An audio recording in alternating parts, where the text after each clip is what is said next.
Hey YouTube, this is John from LockedTCG back with another uh, locals game tournament here at Koalaty Games. Today we actually have the finals round with actually Xavier's Android 16 against our friends Aiden's Sin Shenron. Today we have Jim and Xavier coming back to the recording. This time we're actually recording in person, so the audio might be a little better. But Jim and Xavier, hi. Howdy. I'm tired. But yeah, so essentially, it was the first time in a while that Robbie was playing AOD in the late. It wasn't the finals. I think this week he was playing Green Boo. Yes. So still green, but he was playing. Still Boo, but he's playing Green Boo. And it was funny because we actually didn't record because at the time of this recording, it's actually the 18th, and we didn't record. I didn't record the 17th locals because we had a snowstorm, so I didn't feel like dragging everything out there to record it. And I was also running late. But Xavier, how did you feel going into this matchup? I was surprised actually you were playing 16 today. This matchup's pretty back and forth. It's pretty much whoever gets the better hand, in my opinion, because we basically run off each other. I get my on play effects, but he gets to effectively deal with my stuff on that same turn. He has plenty of counter plays, plenty of defense, and I just have to hope to get to later stages in the game. Yeah, and like looking at this, I know Aiden, he's been piloting Sin Shenron, I think, almost since it came out. I know, Jim, you originally played Sin Shenron too. Is your build ever similar to Aiden's, or do you have a different take on it when you play it? We both ran the control variant. I did go off and play the aggro variant, but then Salzano kind of got neutered, so then I went back to the control one. Control's fun. It basically says to your opponent you can't play the game, and yeah, that's really it. No, yeah, and I was gonna say, how's the arrival package in this field? Because I know originally when this deck came out, I did try playing 16. I ended up dropping it because then I switched to a different deck. But I know you stuck with it. How'd you feel about that with the arrival package? So usually I have no issues, but problem I had, which should be noticeable right now, is I got into turn 2 and I didn't get an energy amplification. 16. That's the guy that ramps you in energy? Yeah, no, I didn't get any ramp early game. This is what cost me, I believe, a little bit on time. So I think if I ramp pretty early, I have an even better shot against this matchup. But you weren't able just to get ahead of it, and that ended up being a little drag behind. Yeah, it would go a little faster in terms of the matchup, but as you could see right there, my turn 2, I did set up pretty well with the 21, which does put pressure on my opponent. That's the 21 that crits a life, correct? Crits a life and puts a battle card bet to the bottom of the deck, or no, drop area. Does it ignore barrier or no? No. Okay. But considering I'm facing Sin, which most of the cards do not have barrier, it is a fairly problematic card. Okay. No, yeah, and I know. What was it? I think this past tournament you didn't play 16. What did you play? No, the last current week I played Super Saiyan 4 Vegeta, and that one's just inherent ramp. I don't have to worry about. It's built onto your league. Yeah, it's much more consistent. I don't have to worry about this issue where my ramp cards just do not want to show up whatsoever. I was gonna say, Jim, what did you play this week when he was playing 16? Were you playing Kai still? I think so. Yeah, it was because I almost beat Xavier, I think, the previous round. But that Xavier guy's kind of a dick. I mean, what's up, Xavier? Hey. Yeah, 16 was just too fast and kept getting rid of my stuff, so couldn't really do anything. So now I'm just playing Xenosin for the time being. I was gonna say in Xenosin, it's funny to watch you play it, but Godfrey, because for right now for the store, just with how we have the time, we're just doing best of ones, and especially because we don't have a big enough crowd. But Jim playing Xenosin, almost every one of his games goes into time, and then I didn't know it how the mill rule works for Dragon Ball. I didn't know the moment you hit 0 in your deck you lose, and so Jim was just, I think it was I think it was yesterday. You got so excited because you milled someone on your own turn rather than just do like Oceanus or something and make them four. It was Marco. You played against Marco's U7, right? Yeah, I could have Oceanus Tim, but I'm like, no, you're going out on my terms. No, yeah, and it's just, and I know tonight we were also, because we were just hanging out and we were playtesting as well, and I was just playtesting because I finally was able to actually re-pick up an Apex of Power again. Thankfully, shout out to Marco for that. I was able What's that number? This is Apex of Power number 4. Okay. I was able, the first two. No one needs to hear the story. They just want to know how many. It was within reason. COVID-19 hurt, but essentially,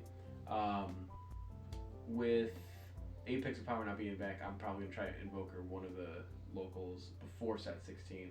I was gonna say set 16 with Android 16. Are you gonna try and make any tweaks with it? Is there anything in set 16 you want to play, Xavier? I'm most likely gonna try to run the Goku counter. I could run that I believe it's only 25k. I don't know anything about this new set. I just know You're talking about the Okay, triple striker unique who reduces his count. His Yes. power. Yeah, he is, for each energy your opponent has, you reduce it by 1, and then he has a specified cost of 3, so at minimum becomes a 3. He has unique, deflect, barrier, and triple strike, and he's essentially a deadly defender. So when you're playing, he comes in tapped. Your opponent has to attack him. But you said you were gonna put him in this deck. Yeah, because I just want more value for a defender. I was gonna say you finally actually got the energy application. Yeah. But did that even help at this point in the game? It would have, or I think it would have if I had gotten a multicolor energy. But Does it hit from the top of the deck yeah, when it ramps? it ramps top deck. So I ended up getting the Kai, as you see there, mono blue. Biggest issue with running mono blue energy in 16 is if I don't run the Zeno super combo, I cannot get rid of it. Do you not play the Zeno super combo? This week I did not, but I definitely changed that up because 2-2 split? yeah, because that's another problem. It happened again because what What'd you ramp up? so my Was it a big leader, boy? I rivaled from energy, Oh, and then you put something from the Yeah. top, right? did top energy, ended up being a Sensu Bean, another card that I really wish I did not lose. And for this deck, was your secret rare the Super Saiyan 4 Vegeta or Hatch? Super Saiyan 4 Vegeta was the secret of the day because it's supposed to be in my another card that should have been in my energy super early. I did not get. I was gonna say this game you didn't get it, but did you get it at all that day? I No. did get it though. But it was near the end, and I shouldn't have. I should have done a few things differently. Well, I'm saying play it. Were you able to play it? Oh, no, at all not at during all. That day? No, not at all. Did you switch the Hatch or not? I would, but honestly, I like the flow of the hatch better. Mm-hmm. And You should play my man Pycon as your secret rare. oh, I know you want me to. No, but yeah, I can understand that. And like even with Power of a Super Saiyan getting nerfed, I think even Aiden was talking about like it doesn't hurt Sin specifically, but it's like a feels bad man for the card overall because it was. I feel like yes, it's a really good card. I just feel like it was kind of like for that much like plussing off like you go into battle. I think it was what you draw a card and you tap something, right? You rest like a unison. Yeah, for Power you of can Super Saiyan. dress. Yeah, you can rest It could be a it. unison or battle card. Yeah. Yeah, I'm like, for that much, like, I can understand the free rest, but I'm like, adding the +1 on it with the draw, I'm like, that's just too much, and it's free. I'm like, that's just too much for, especially for yellow, which already has a good control amount to it.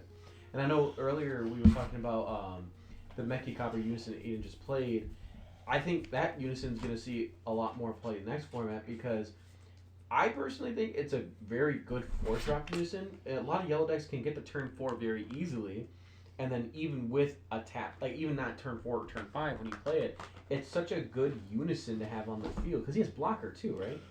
Yes. Because then when he has his auto, when he removes a marker, it taps a card? When it's removed by a battle, he can tap any card. Yeah. Yes. So then he's a really good card, and his -5 is a steal a card, which is going to be, like, so for example, it's going to be monumental if going into this next set, there's going to be so many good secrets that, say for example, I don't know.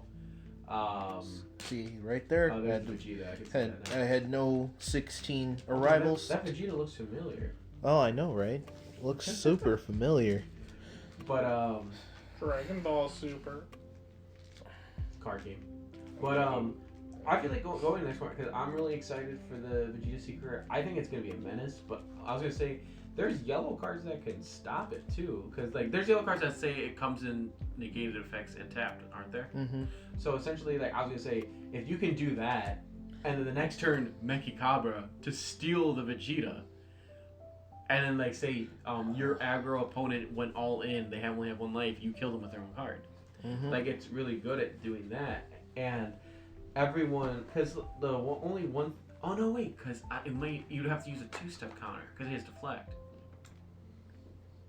Yeah, that's what I was thinking. I'm like, does No, this man it's like- not know he has deflect? No, I know. And I was just play practicing with that, because I have the deck proxy too.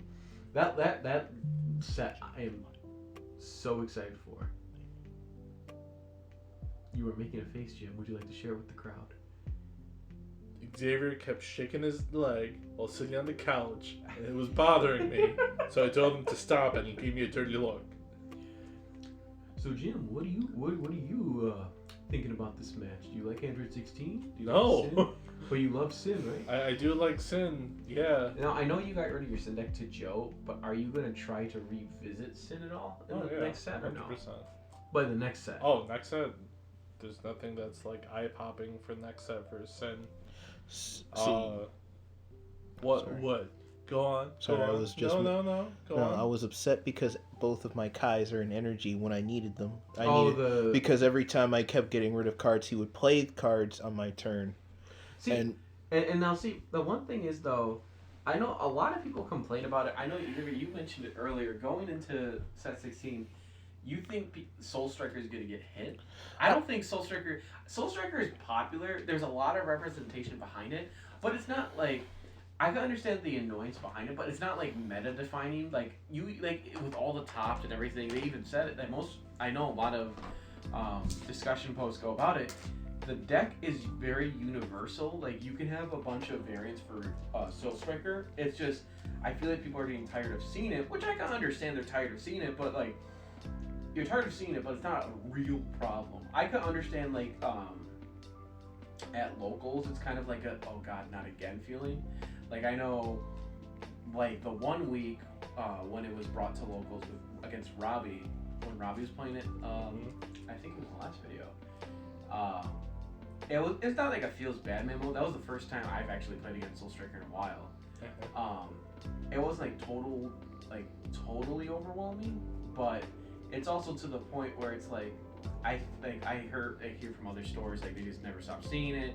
They always see someone always is bringing it and whatnot.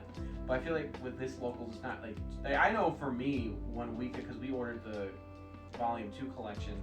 It's in there, and then Bandai just printed it. I don't think they're gonna touch it, because if they do, then everyone who bought the collection is gonna be like, well, why would you ban the card that you just sold to us? Mm-hmm. They probably didn't think at the time. Their R&R department, like, I don't think R&D. No, yeah, their R&D is really. Oh, whatever. Yeah, R&D, no. who cares?